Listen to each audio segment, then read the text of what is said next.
Day 2. Session 7. Slide 1. Good morning, everyone.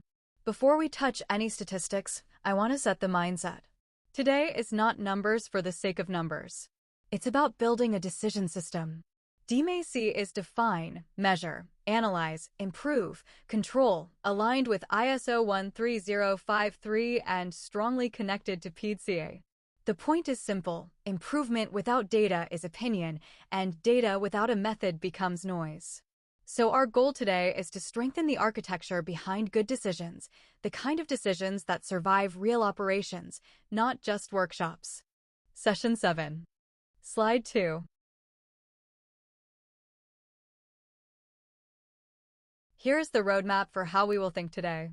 We start by describing what the data is saying, then we visualize it, then we analyze it, and only after that we validate with tests and models. In other words, we don't jump to hypothesis testing first. Visualization comes before inference. If we skip the basics, the analysis becomes mechanical. You can get answers that look scientific but are operationally wrong. Session 7. Slide 3. This morning flow is intentionally structured. First, descriptive statistics. Second, visualization. Third, distribution thinking and probability foundations. Only then do we earn the right to test. Keep one rule in mind: if we don't understand variability, we cannot interpret results responsibly. So today we will build discipline. Describe, visualize, understand distribution, then decide. Session 7. Slide 4. Same message reinforced. Distribution understanding is a prerequisite, not a detail. Many business teams fail here. They assume normality, apply the wrong method, and then wonder why improvements don't hold. Today, we slow down just enough to build the right logic so that later, when we run tests, we can trust the conclusions. Session 7. Slide 5. Now we enter Session 7.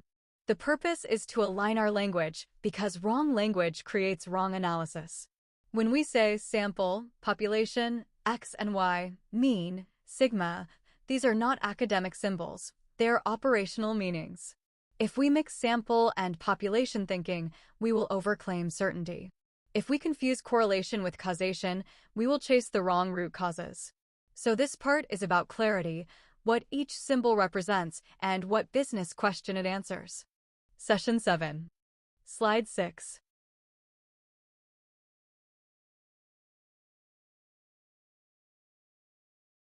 Let's now clarify the statistical language of Six Sigma. In analysis, symbols are not mathematical decoration. They represent operational meaning. When we write X, we are not writing a formula. We are estimating the true performance of the system. When we write sigma or S, we are talking about stability. When we talk about Z, we are translating performance into defect probability. So each symbol answers a business question. If we lose that connection, analysis becomes academic. Our focus today is to ensure every statistical term maps to a real operational interpretation. Session 7. Slide 7. Let's separate 4 critical elements: population, sample, X, and Y. Population is the full universe, for example, all passengers. A sample is only a subset we measure. X variables are the drivers, Y is the outcome. Six Sigma thinking is built on this logic: X drives Y. If we cannot clearly define Y, analysis becomes meaningless. If we cannot identify X, improvement becomes guessing. So before running any model or test, always ask, what is the output we care about, and what are the inputs influencing it? Session 7. Slide 8. Now we move to mean types. Many organizations use only one average, and that creates misleading conclusions. The arithmetic mean gives overall average performance. The weighted mean considers volume impact, critical when route sizes differ. The geometric mean is used for growth rates and multiplicative effects. In public transport, choosing the wrong mean can diss. Session 7. Slide 9.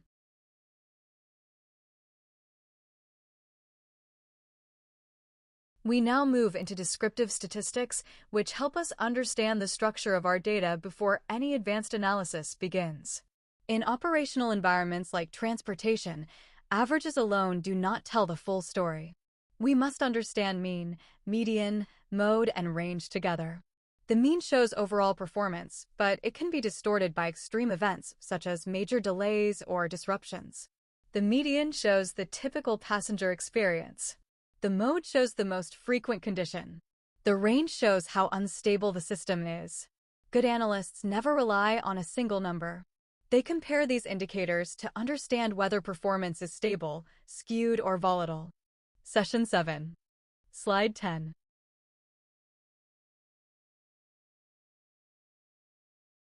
Let us look deeper at measures of central tendency. The mean represents arithmetic average and is sensitive to extreme values. The median represents the middle experience and is often a better indicator of customer perception. The mode shows what occurs most frequently in daily operations. In many service systems, especially transport, data is not symmetrical. A few extreme delays can push the mean upward while most passengers experience normal service. That is why comparing mean and median together is essential for realistic performance evaluation. Statistics must reflect reality, not just calculation. Session 7. Slide 11.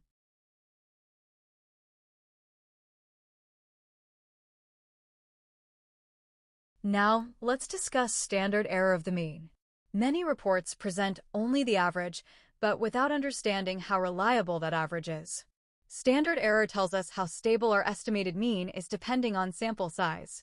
If the sample is small, the average may fluctuate significantly. If the sample is large, we trust the mean more. Two routes may show the same average delay, but if one has a high standard error, that KPI is less reliable. So always ask, how confident are we about the average we are reporting? Session 7. Slide 12.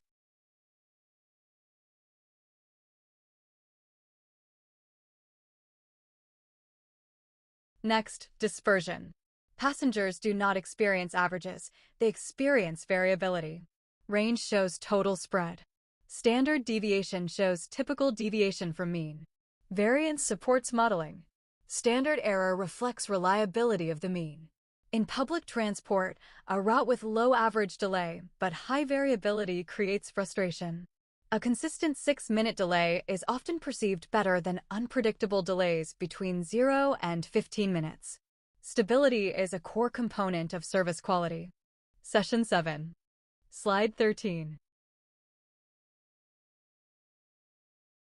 Let's understand how standard deviation is calculated and what it represents.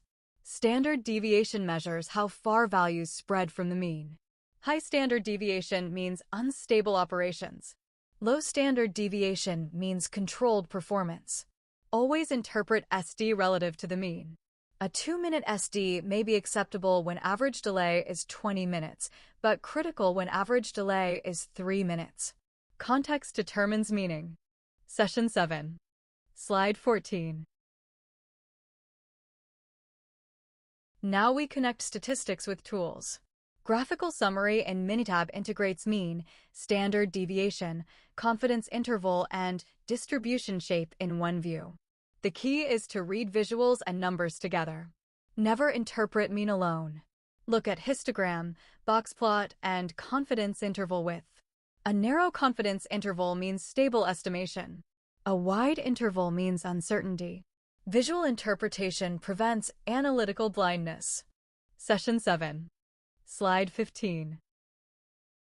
Interpreting graphical summary correctly requires combining multiple indicators. Normality test tells us if parametric methods are appropriate. Mean shows central tendency. Standard deviation shows spread. Confidence interval shows estimation precision. If variance increases over time, even with stable average, the system may be losing control. Managers often celebrate stable averages while ignoring rising variability, and that is where operational risk grows. Session 7. Slide 16. Now we move into shape analysis, skewness, and kurtosis. Average alone never tells the full story. Skewness shows asymmetry, where extreme values exist. In transport systems, delays often show positive skew. Most trips are normal, but a few extreme delays damage perception. Kurtosis tells us whether extreme events are frequent. High kurtosis means rare but severe breakdown days. And those few extreme days shape public trust more than average performance. So we don't manage only the average week, we must manage the extreme weeks. Session 7. Slide 17. Let's separate two concepts, concentration and dispersion. A process may be stable but off-target, or centered but unstable. These are different problems. For example, two bus lines may have equal variability, but one is consistently late. That is a centering problem. Another line may be on target but highly variable. That is a stability problem. Six Sigma forces us to ask two questions. Are we stable? And are we on target? Session 7. Slide 18. Now classify metrics correctly. Mean, median, mode tell us where the system is centered. Standard deviation and variance tell us how stable it is. Standard error tells us how reliable our estimate is. Many managers confuse these. A good average does not mean a good system. A system with good average but high variation creates unpredictable service experience. Reliability equals trust. Session 7. Slide 19. Now we apply this thinking. In your groups, evaluate the KPIs using both central tendency and dispersion. Do not look only at averages. Ask, is the system centered? Is it stable? Is variability acceptable? If two depots show similar average punctuality, but one has double the standard deviation, which one requires attention first? Your job as improvement leaders is not to report numbers, it is to interpret operational meaning. Session 7. Slide 20. Cognitive disruption slide. Look at this image for a moment. Pause 20 to 30 seconds. What do you see? Allow confusion. Most of you feel uncertainty. No structure. No focal point. This is what raw operational data looks like without statistical structure. When data has no center, no segmentation, no distribution understanding, interpretation becomes guesswork. Many organizations operate exactly like this, reacting without structure. Session 7. Slide 21. Now look at the second image. Suddenly everything is clear. There is hierarchy. There is depth. There is a focal point. Nothing magical happened, structure happened. Statistics does exactly this for data. When we define why, define the sample, define the center and variation, suddenly interpretation becomes possible. Without structure, confusion. With structure, insight. This is the moment where data becomes decision intelligence. Session 7. Slide 22. We now move into visual analytics. A graph is not decoration. It is a decision instrument. The wrong graph leads to the wrong managerial decision. Before choosing any chart, always ask, what is Y? What is X? What is the time dimension? What decision will this support? If you cannot answer these questions, you are not ready to choose a graph. Good visualization reduces decision time. Poor visualization creates decision risk. Session 7. Slide 23. Each graph answers a different question. Bar charts compare categories. Line charts show time evolution. Histograms reveal distribution. Scatter plots reveal relationships. Pareto identifies priority problems. The mistake many organizations make is choosing graphs based on aesthetics rather than analytical purpose. Visualization must always follow the question, never the opposite. Session 7. Slide 24. Why do we use graphical analysis? Because the human brain detects patterns visually faster than numerically. A well-designed graph compresses thousands of data points into one managerial insight. Trends, variation, anomalies all become visible instantly. But remember, a graph can clarify reality or distort it. Scale manipulation, wrong chart type, or missing variation can mislead decision makers. Session 7. Slide 25. Before we move forward, let's pause. Cognitive performance drops after about 60 to 90 minutes of analytical focus. A short reset improves retention and decision quality. During the break, I want you to think about one insight from this session that changed how you interpret data. When we return, we will move into applied graphical analysis and deeper interpretation. Session 8. Slide 26. We now move from descriptive statistics into visual thinking. Numbers alone rarely create insight. Visualization converts numbers into patterns. When we visualize data correctly, we immediately see distribution, outliers, variability, and structure. But remember, drawing a graph and interpreting a graph are two very different competencies. Today we focus on interpretation discipline. Session 8. Slide 27. Graphs are not reporting tools, they are diagnostic tools. A histogram reveals distribution. A control chart reveals instability. A Pareto reveals priorities. A scatter plot reveals relationships. Before interpreting averages, always interpret variation. Many operational failures hide inside variability, not averages. Session 8. Slide 28. Selecting the correct graph is a methodological decision. It depends on data type, number of variables, and analytical objective. Ask yourself, am I comparing categories? Studying distribution? Looking for trends? Testing relationships? If the question is unclear, the graph will be wrong. And a wrong graph leads to wrong managerial decisions. Session 8. Slide 29. Visualization is exploratory, not proof. A graph suggests a hypothesis, it does not confirm it. If a histogram looks skewed, we test normality.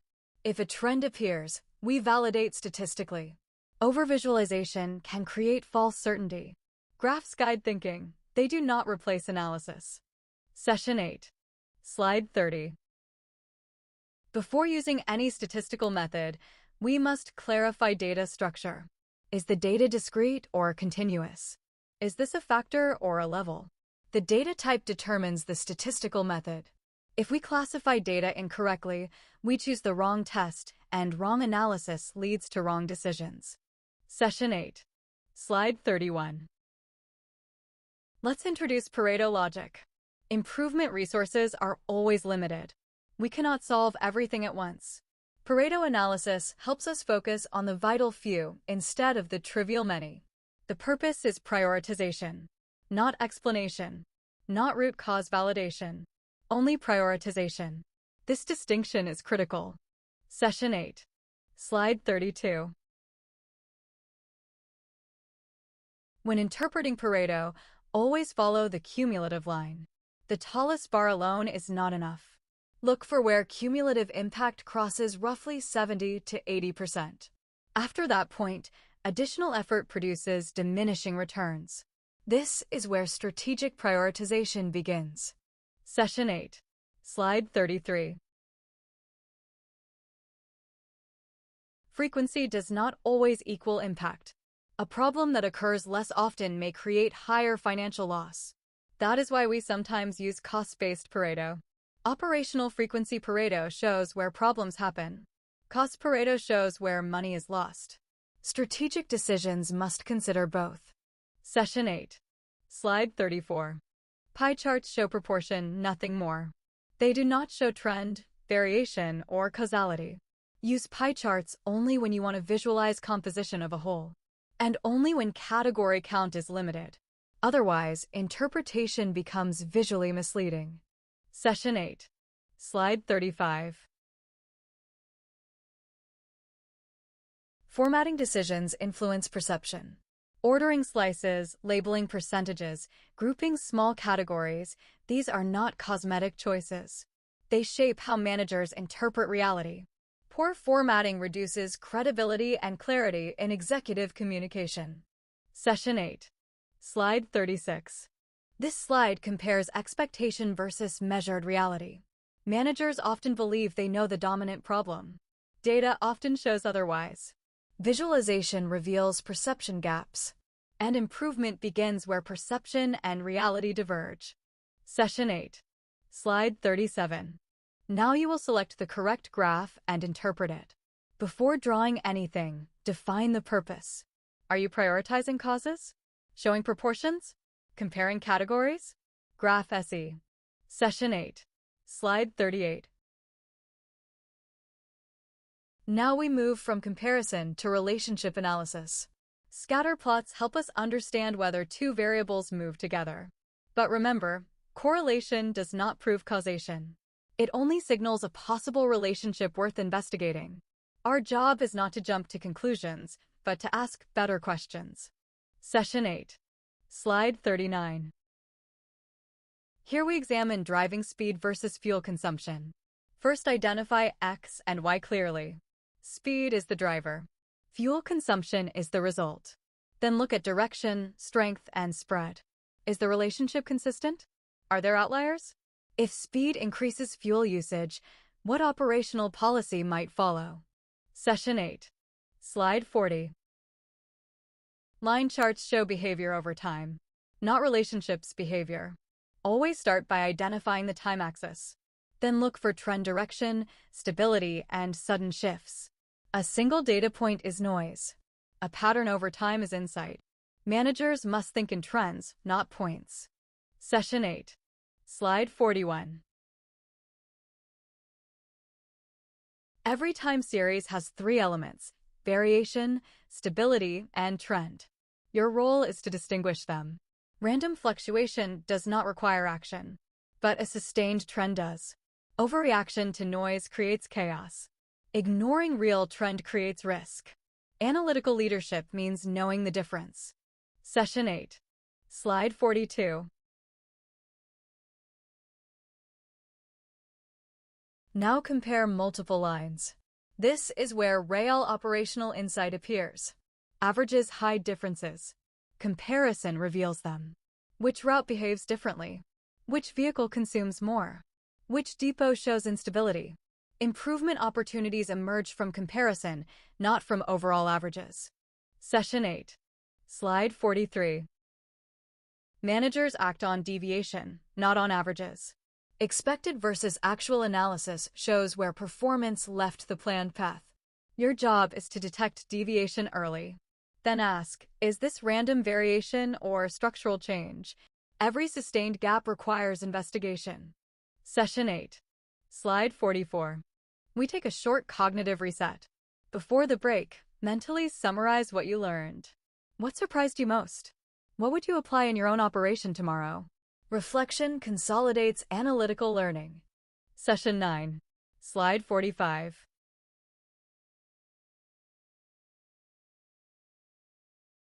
We now move from visualization into true statistical thinking. Until now, we used graphs mainly to observe patterns. From this point forward, we start asking what the data distribution tells us about system behavior.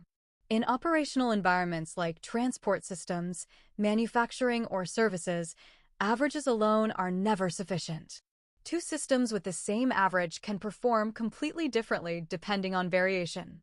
Distribution analysis helps us understand stability, predictability, and operational risk. Before calculating any statistics, we must first visualize how data spreads. Distribution shape, spread, and outliers form the foundation of all analytical decision-making. Session 9. Slide 46. Let us start with histograms. A histogram shows how numerical data distributes across ranges. It reveals whether data is concentrated, spread out, skewed, or possibly composed of multiple patterns. When we analyze operational data such as delays, fuel consumption, or waiting times, we are not only interested in the average. We want to understand spread and behavior. A narrow histogram indicates predictable performance. A wide histogram suggests instability. A skewed histogram signals systematic bias. Always examine shape first before any calculation. The histogram is not a decorative chart. It is the first diagnostic view of process behavior. Session 9. Slide 47. Distribution shape tells a story about how the process operates. A symmetric bell shape suggests stability and natural variation. A skewed distribution indicates bias or structural issues. A bimodal distribution often means two different operating conditions exist within the same dataset. For example, peak versus off-peak performance or two different driver behaviors. Outliers may signal special causes or abnormal events. As analysts and managers, our task is to interpret what operational condition could create this pattern. Every distribution shape implies a different management response. We must move from visual observation to operational meaning. Session 9. Slide 48.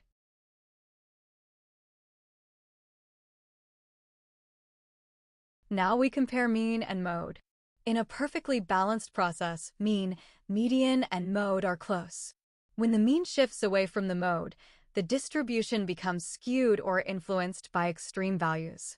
Managers often focus only on averages, but operations actually occur where data concentrates around the mode.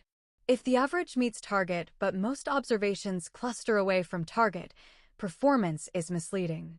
Always compare where the bulk of data sits versus where the average lies.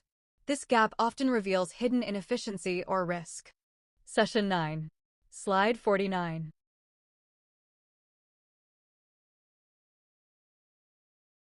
Box plots provide another way to understand variation. Unlike histograms, they summarize distribution using quartiles, median, and extremes. The box shows the middle 50% of data. The width of the box indicates consistency. Long whiskers or many outliers indicate instability or special causes. When comparing routes, lines, or depots, box plots quickly show which system is stable and which is risky. Always start with median location, then evaluate spread and outliers. A process with stable spread is often more reliable than one with a better average but high variability. Session 9. Slide 50.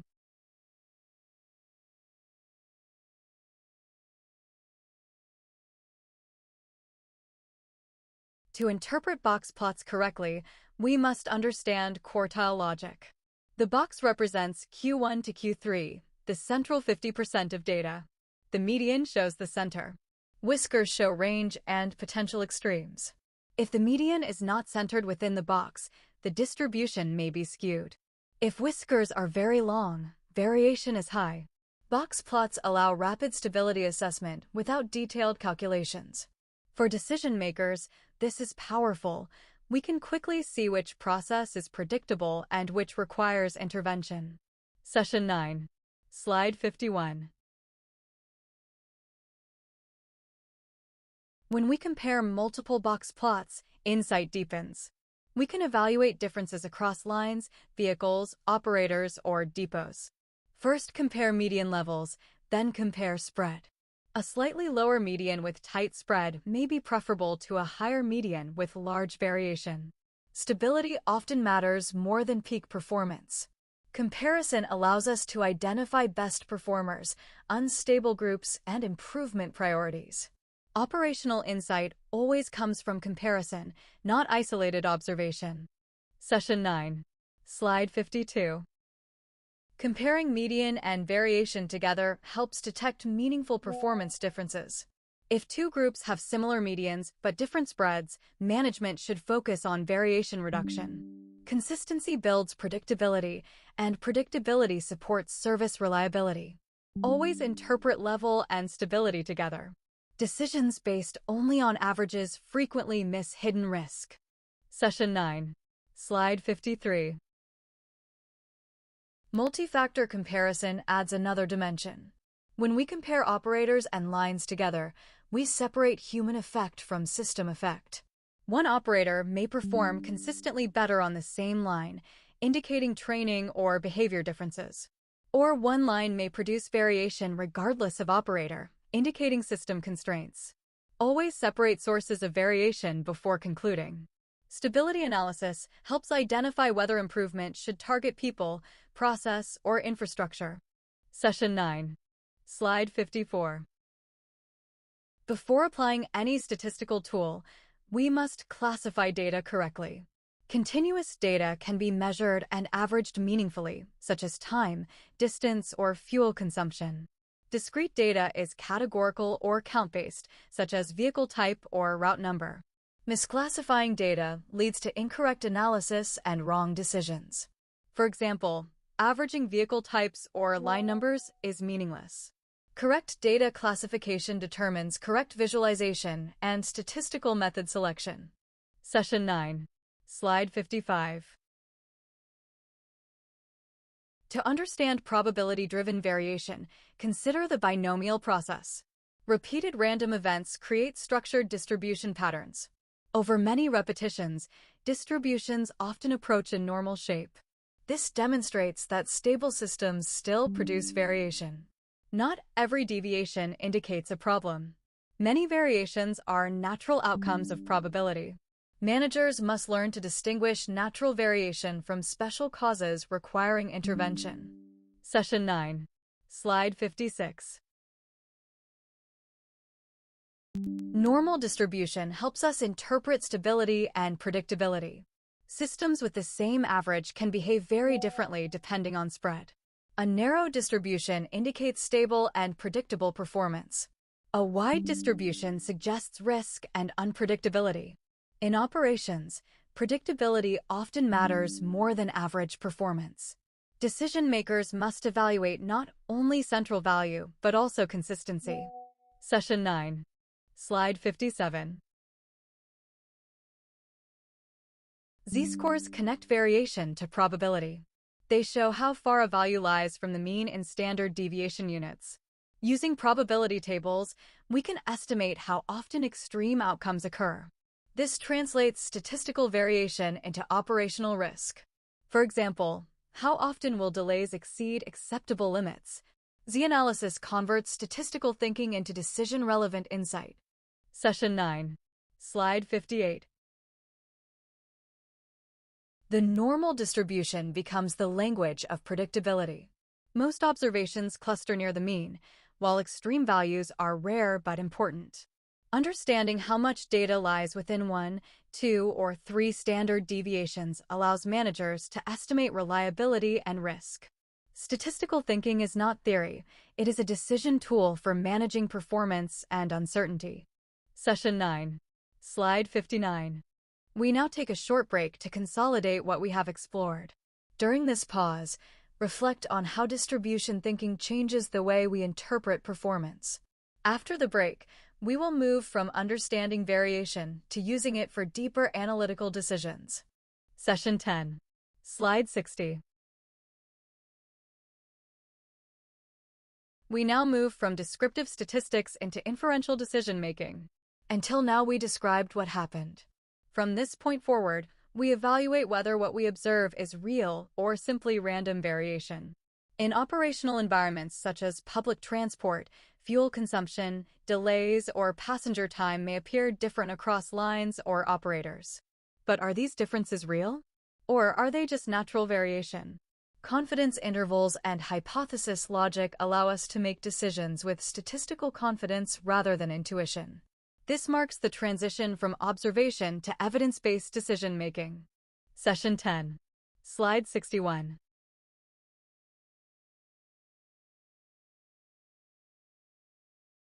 Confidence intervals form the foundation of statistical decision-making. Every statistic we calculate from a sample contains uncertainty. A confidence interval provides a range where the true system value is expected to lie. A narrow interval indicates high reliability. A wide interval signals uncertainty. Managers often focus on averages, but reliability of the estimate matters more. Two systems with identical averages may have completely different confidence intervals. Therefore, before comparing values, always evaluate interval width and reliability. Session 10. Slide 62. In this session, we focus on 3 main aspects: understanding confidence interval logic, understanding factors that affect interval width, and understanding calculation approaches. Confidence interval width depends on sample size, variability, and confidence level. Larger samples reduce uncertainty. Higher variability increases uncertainty. Higher confidence levels widen the interval. Therefore, statistical confidence is not fixed. It is driven by data quality and quantity. Session 10. Slide 63.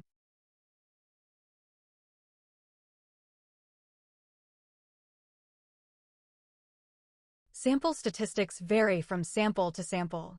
If we collect another dataset tomorrow, the average and standard deviation will change slightly.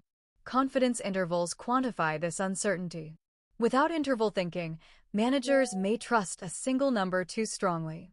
Capability indices, averages, and deviations all change depending on sample. Therefore, we must always ask, would another sample produce the same result? Reliable decisions require understanding sampling variability. Session 10. Slide 64. A 95% confidence interval is often misunderstood.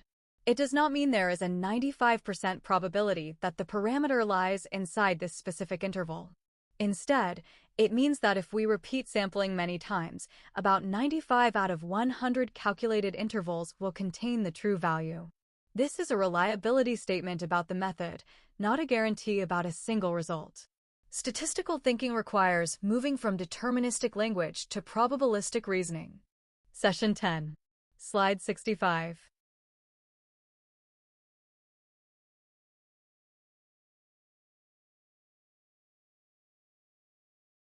Why do we need confidence intervals? Because point estimates alone are risky. A sample mean is only an estimate of the true population mean. Without understanding uncertainty, decision makers may overreact to small differences or trust unstable results.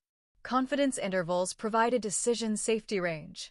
They help quantify risk and prevent premature conclusions.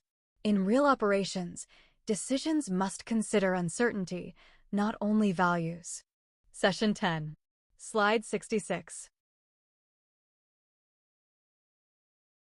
In real systems, we rarely know population parameters. We estimate them using samples. Population parameters such as true mean or standard deviation are usually unknown or expensive to measure completely.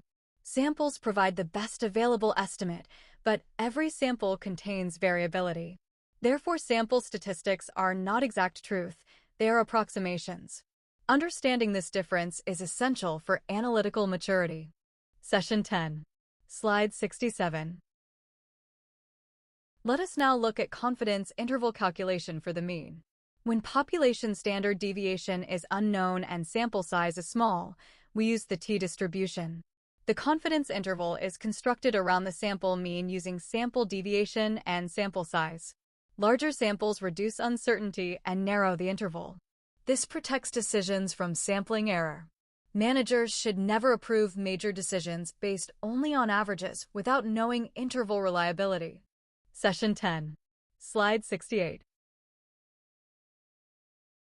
Interpreting confidence intervals correctly is critical. A confidence interval estimates the reliability of the mean, not the spread of individual data points. It does not guarantee that all future observations will fall inside the interval.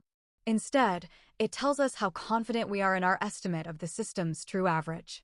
Narrow intervals indicate strong knowledge. Wide intervals indicate uncertainty and risk. Decision confidence increases as interval stability improves. Session 10. Slide 69. Analytical thinking begins with doubt. A good analyst does not accept the first table or chart without questioning it. Are the data correct? Is the measurement reliable? Are we looking at the real problem? Hypothesis thinking starts by converting doubt into structured questions. This prevents jumping directly to solutions and ensures that we solve the correct problem. Analytical skepticism is a key professional skill. Session 10. Slide 70. A hypothesis transforms doubt into a testable statement. For example, higher driving speed increases fuel consumption, or certain routes produce higher delays. A hypothesis must be measurable and testable with data. If it cannot be tested statistically, it is not a valid analytical hypothesis. The analytical flow is simple: doubt hypothesis, test result. Structured testing replaces opinion with evidence. Session 10. Slide 71. In the group exercise, teams translate analytical thinking into practice. Each team reviews project data, defines the real problem, and formulates measurable hypotheses.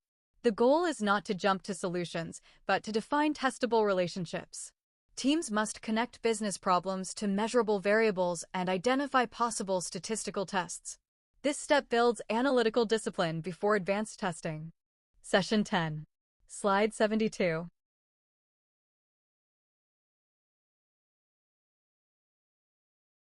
Selecting the correct hypothesis test requires logic.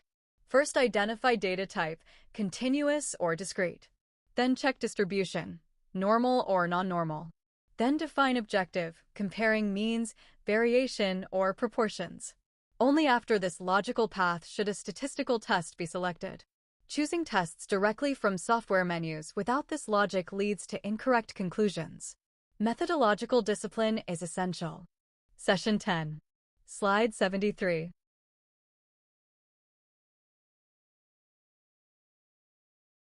There are many hypothesis tests, but selection depends on structure. One group mean requires a one-sample t-test. Two independent groups require a two-sample test. Paired data requires paired tests.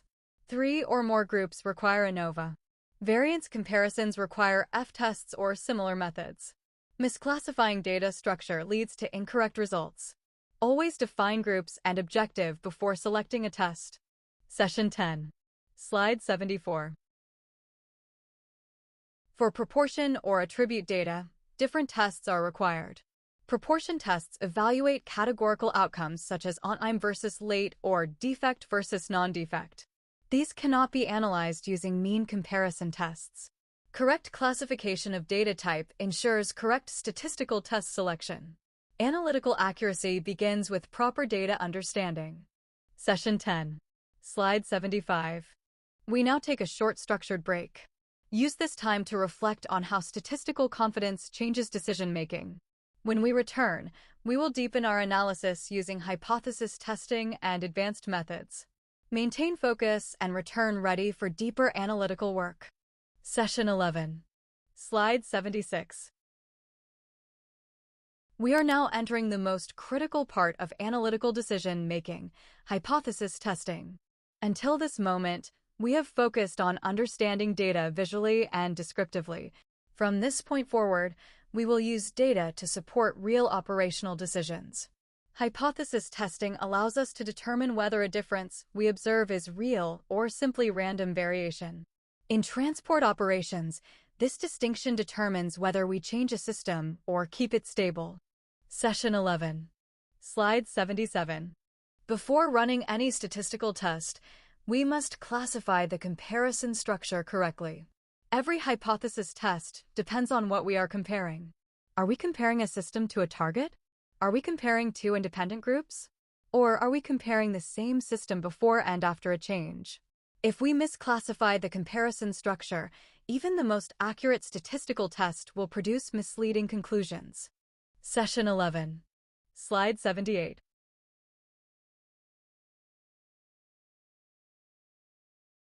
Real operational questions must always be translated into statistical language before analysis begins. A manager may ask whether electric buses are faster than diesel buses. Another may ask whether delays improved after a new scheduling system. These are business questions. Our job as analysts is to convert them into statistical hypotheses. Only then can we select the correct test and generate reliable conclusions. Session 11. Slide 79. The one-sample test is used when we compare a system against a target value. For example, is the average delay different from 35 minutes? The test does not only tell us whether there is a difference, it helps us understand whether that difference is statistically meaningful. However, statistical significance alone is not enough. We must always interpret results in operational terms. Session 11. Slide 80. Now we move to execution in statistical software. Running a test in software is easy. Interpreting it correctly is the real skill. When we run a one-sample t-test, we must define the hypothesized mean, choose the correct alternative hypothesis, and understand what the p-value represents. Software performs calculations, but only the analyst can interpret what those calculations mean for operations. Session 11. Slide 81. When interpreting a one-sample test, always examine three elements together: the p-value, the direction of the mean, and the confidence interval. A p-value below 0.05 indicates statistical difference. But we must still ask, is the system performing better or worse than the target? Data supports decisions. It does not replace managerial judgment. Session 11. Slide 82. Let us now apply this logic to a real integrated case. Imagine we are evaluating travel time performance. First, we define the business question. Then we translate it into a statistical hypothesis.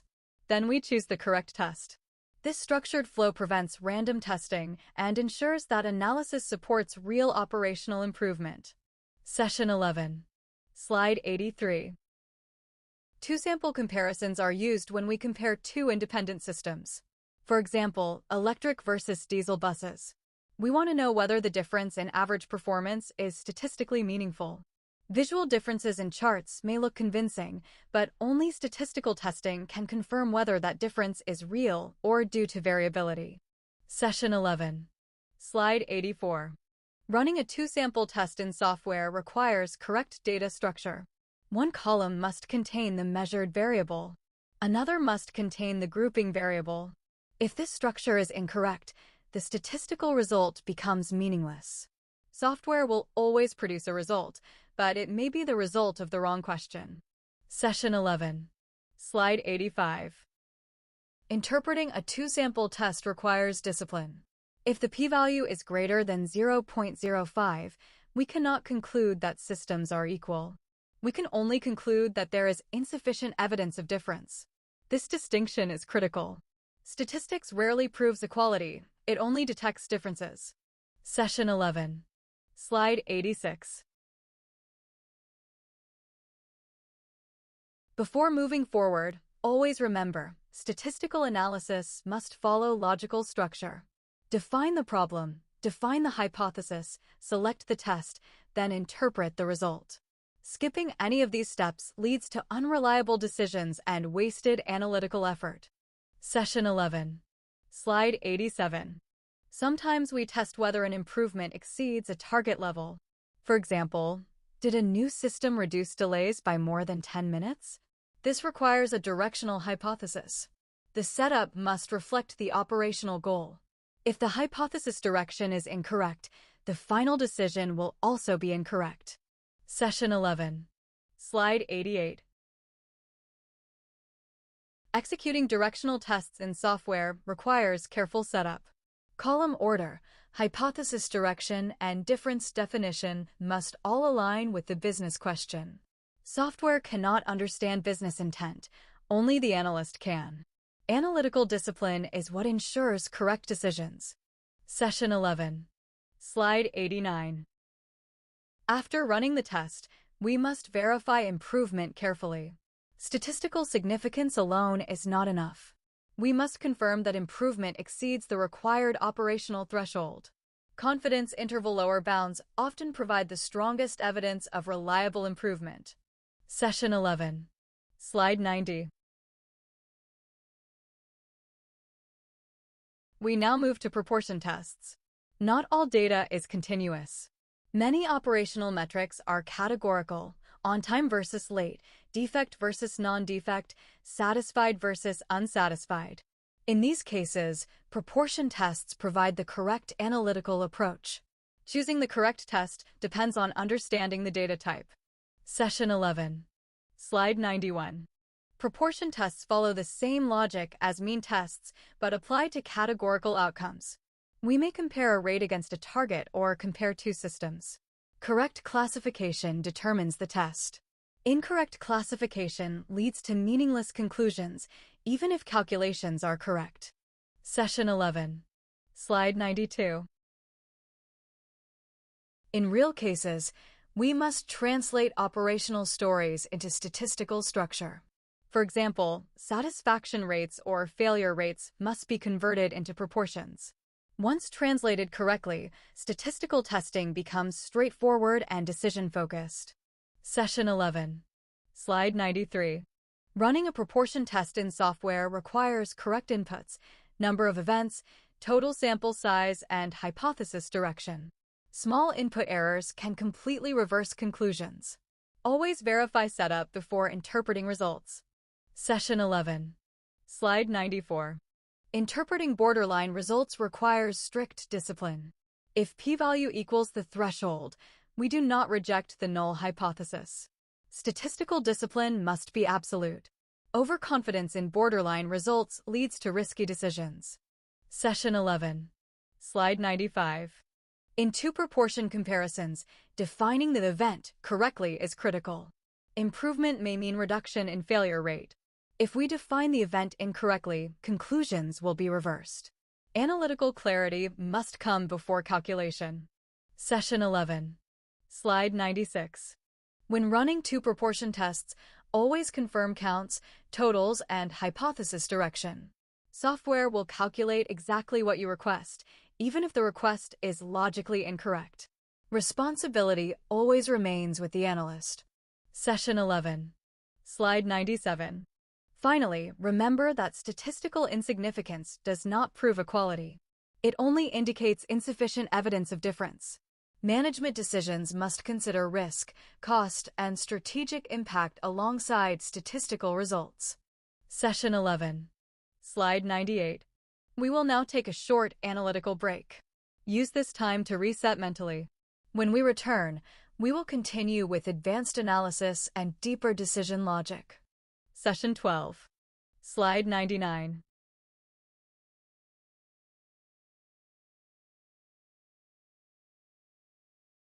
We are now entering advanced data analysis. Up to this point, we focused on understanding distributions and variability. Now we begin answering operational questions using statistical models. ANOVA, correlation, and regression are not separate tools. They are part of one decision system. ANOVA compares groups. Correlation explores relationships. Regression predicts and optimizes outcomes. A data-driven organization does not choose tools randomly. It selects the right analytical approach to answer the right operational question. Session 12. Slide 100. ANOVA helps us determine whether differences between group averages are real or just random variation. In public transportation, we often compare depots, routes, or vehicle brands. If multiple groups exist and we want to know whether performance differences are statistically significant, ANOVA is the correct method. It does not tell us which group is best. It only tells us whether a statistically meaningful difference exists somewhere among the groups. Session 12. Slide 101. Before running ANOVA, a disciplined analytical sequence must be followed. First, check whether sample size is sufficient. Second, verify normality of distributions. Third, confirm equality of variances. Only after these assumptions are validated can ANOVA results be trusted. Skipping these steps leads to incorrect conclusions and potentially expensive operational mistakes. Statistical discipline protects decision quality. Session 12. Slide 102. Graphical analysis always comes before numerical testing. The graphical summary in Minitab shows distribution, spread, mean, and normality. Each group must be checked individually. If distributions are highly skewed or contain extreme outliers, ANOVA assumptions are violated. A reliable analyst never trusts a p-value without first trusting the data. Visual understanding always precedes statistical testing.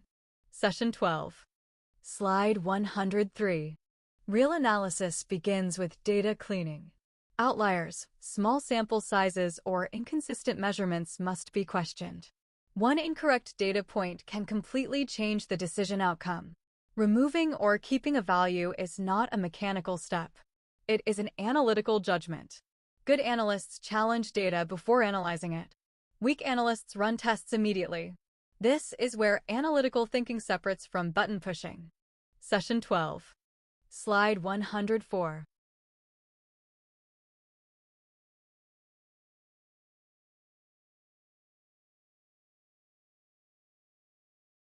ANOVA assumes equal variances across groups. This must be validated using variance equality tests such as Levine or Bartlett. If p-value is greater than 0.05, variance equality can be assumed. If not, alternative methods must be used. Even when means differ, unstable variance can invalidate conclusions. Statistical assumptions are not optional. They are the foundation of reliable decision-making. Session 12. Slide 105. Once assumptions are validated, we can run one-way ANOVA. The software calculates variance decomposition between groups and within groups. If between-group variation is significantly larger than within-group variation, we conclude that at least one group mean is different. But remember, software calculates. Analysts interpret. Statistical output without operational interpretation has no value. Session 12. Slide 106. Interpreting ANOVA requires discipline. First, check the p-value.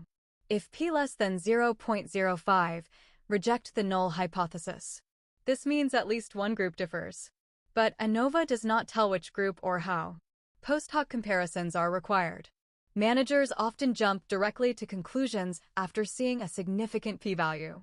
This is a dangerous shortcut. Statistical difference does not automatically equal operational improvement. Session 12. Slide 107. We now move from comparison to relationship analysis, correlation. Correlation measures strength and direction of a linear relationship between two variables. It ranges between -1 and +1. However, correlation does not prove causation. It only shows whether variables move together. In transportation systems, many variables appear related, but may be driven by hidden factors. Session 12. Slide 108.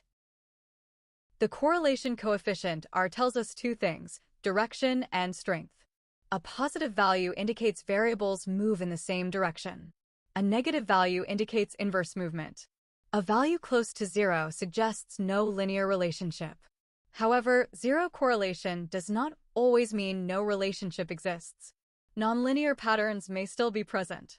Always confirm correlation using scatterplots. Session 12. Slide 109. Correlation strength depends on how closely data points follow a straight line. Tight alignment indicates strong correlation. Wide scatter indicates weak correlation. Visual inspection of scatterplots must always support numerical results.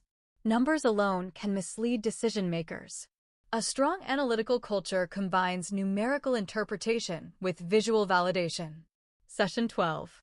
Slide 110. In this example, correlation between line length and failure duration is -0.998. This indicates a very strong negative linear relationship. As one increases, the other decreases. But even extremely strong correlation does not prove cause-effect. Engineering logic and operational understanding must confirm statistical findings before decisions are made. Session 12. Slide 111. Regression goes beyond correlation. It allows prediction and optimization. While correlation shows relationship strength, regression models how Y changes when X changes. It provides an equation and our superscript 2 value to quantify explanatory power. Regression supports forecasting, scenario analysis, and decision planning. Organizations that master regression move from reacting to predicting. Session 12. Slide 112. It is critical to distinguish correlation from regression. Correlation measures relationship strength. Regression builds predictive models. Our superscript 2 shows how much of the variation in Y is explained by X. High correlation does not automatically mean strong predictive power. Prediction requires a validated regression model. Never confuse relationship with predictive capability. Session 12. Slide 113. Simple regression models the relationship between one X and one Y. The equation Y equals A plus BX allows prediction. Before trusting results, confirm correct variable direction, check assumptions, and verify model logic. Reversing X and Y produces meaningless results. Regression must always reflect real cause-effect structure. Statistical correctness alone is not enough. Session 12. Slide 114. Regression interpretation requires reading equation, slope, R superscript 2, and p-value together. The slope shows how much y changes with x. R superscript 2 shows explanatory power. P-value confirms statistical significance. Only when all elements align with operational logic can we trust the model. Mathematical accuracy without real-world meaning leads to dangerous decisions. Session 12. Slide 115. In regression output, confidence interval and prediction interval serve different purposes. Confidence interval estimates average response for a given X. Prediction interval estimates the next individual outcome. Prediction intervals are always wider because they include individual variability. Managers must know which interval supports which decision. Session 12. Slide 116. When multiple factors influence an outcome, multiple regression is required. It allows simultaneous analysis of several X variables. Each coefficient represents the effect of one variable while others are held constant. This helps identify true drivers of performance. However, interactions and multicollinearity must always be checked. High R superscript 2 alone is not enough. Session 12. Slide 117. Building a multiple regression model requires validation. Residual plots must confirm normality, independence, and constant variance. A model with high R superscript 2 but poor residual behavior cannot be trusted. Good analysts validate assumptions. Weak analysts only look at R superscript 2. Model credibility always depends on residual diagnostics. Session 12. Slide 118. Final interpretation translates statistics into business action. Coefficients show direction and impact. P-values show significance. R superscript 2 shows explanatory strength. The purpose of analysis is not numbers, but decisions. Data must guide where to act and what to improve. Without operational translation, statistical output has zero value. Session 12. Slide 119. Before closing day 2, we consolidate learning. Participants must connect correlation, regression, and ANOVA to their own operational data.